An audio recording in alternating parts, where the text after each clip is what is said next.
Hello, everybody, and welcome to Truth Time, Friday, October 30th, 2020. I've got a few questions we, the people, are not allowed to know the answers to yet. We're expected to make a choice of monumental national and international consequence next Tuesday, November 3rd. And how can we make sense of all that is going on? These questions I've come up with, everyone needs to ask themselves, ask those in power, and demand a greater truth. But be careful, because some of these questions are questions that can get people in trouble. Here's some of the things to consider about what we know and what we actually don't know, all at the same time.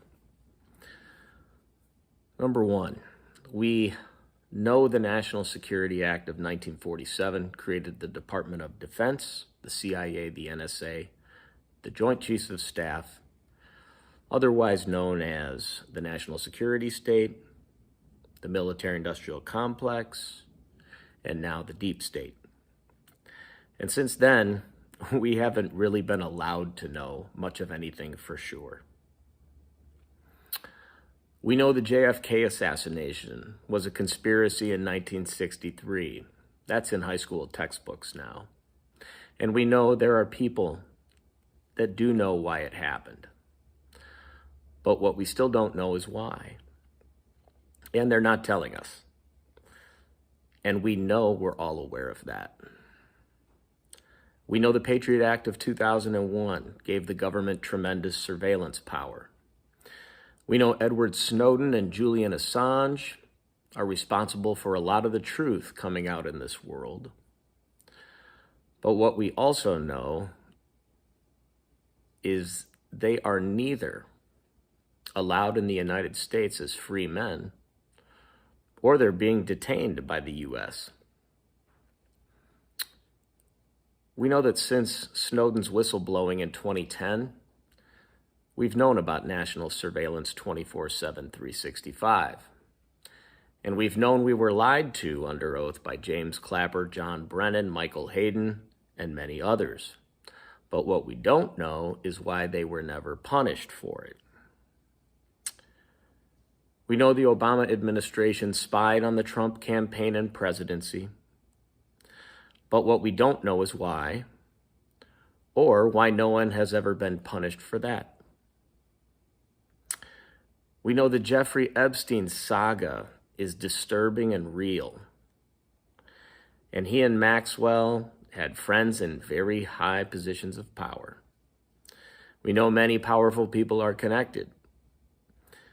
We know some have even covered for them.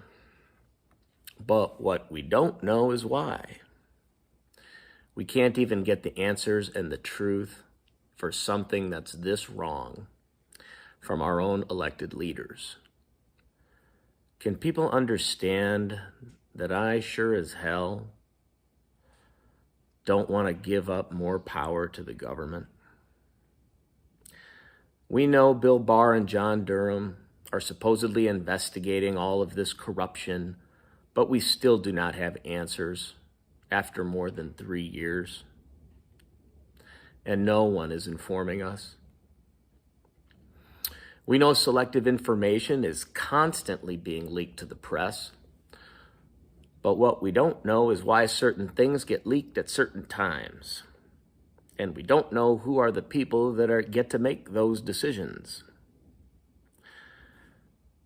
We know that the Biden family has made millions of dollars in overseas deals, but what we don't have answers to is why the press will not cover it. We know that the Ukrainian government was looking into corruption inside Burisma, and that Joe Biden, on camera publicly, threatened to withhold $1 billion of U.S. financial aid until they fired the prosecuting attorney that was investigating his son. But what we don't know is why the news won't cover that story. We know that a narrow class of billionaires have amounted to what is an oligarchy in the United States, and most of them want Biden to win. We know that the Mueller team was made up of mostly all Democratic attorneys and cost 48 million tax dollars for an extensive investigation that ultimately revealed no crime. We know deep state operatives within the federal bureaucracy have illegally leaked information to the press that is designed to cause chaos and be partisan. We know the entire National Press Corps is openly biased in favor of the left, and Fox is the only mainstream voice from the right. But what we don't know is where truthful journalism has gone. We know conservatives are being censored by the big tech industries, but what we don't know is why our leaders have done nothing about it. We know the DNC and the Clinton campaign kneecapped Bernie in 2012, lied about Tulsi Gabbard in 2016, purchased Russian misinformation, destroyed over 33,000 emails that were subpoenaed, and to this point has gotten away with all of it. But what we don't know is why. We know that the Russia collusion story was false. We know the previous administration weaponized the entire deep state to sabotage this administration with acts of treason. We know the impeachment process was completely partisan. But what we don't know is why no one has been held accountable for any of it. We know the FBI, DOJ, CIA, all throughout this process have not been transparent and have stonewalled congressional oversight, nor been transparent with the people. But what we don't know is exactly what they are afraid of and what they don't want us to know. We know that 9/11 changed the course of the United States.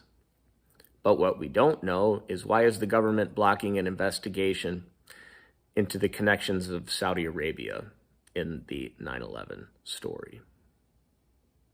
And why doesn't the press cover that? We know the Defense Department admitted this last year that UFOs exist. But what we don't know is why that is getting zero follow-up attention. We know President Trump and every other previous president could have made a lot of this information public by declassifying anything. What we don't know is why no one has ever done it yet. We know this nation is supposed to be a nation of laws and not men. It's one of my favorite John Adams lines. But we are made plainly aware that this is now a nation of men instead of the rule of law. The absolute imperative of justice being blind has never been more apparent and in more jeopardy in all of American history than right now. We know we're told to go vote next Tuesday, but we really have no idea what the hell is going on. That's why I trust Jesus Christ above everybody else. Take care.